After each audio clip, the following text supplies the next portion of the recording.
The great aim of education is not knowledge, but action. Kaya let us all put what we've learned into action. Ako po si Marlo at ito ang Knowledge on the Go!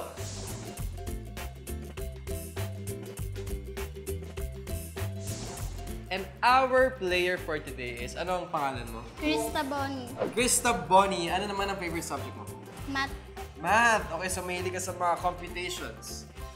Okay, o sige, sana math yung makuha mo. Roll mo ng ating dice. Araling Panlipunan. Favorite mo din ba yan?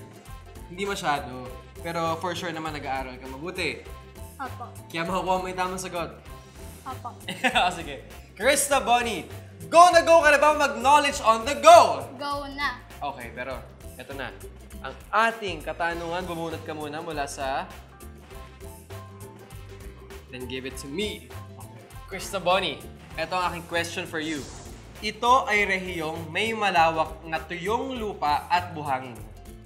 Letter A, disyerto. B, bulkan.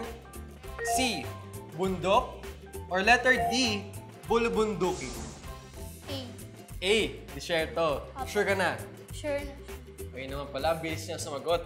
At ang tamang sagot nga ay letter A, disyerto. O, di ba? Alam mo ba, Cristha Booney, ang pinakamalaking disyerto sa Asya ay ang Gobi Desert na matatagpuan sa Mongolia at Hilagang, China.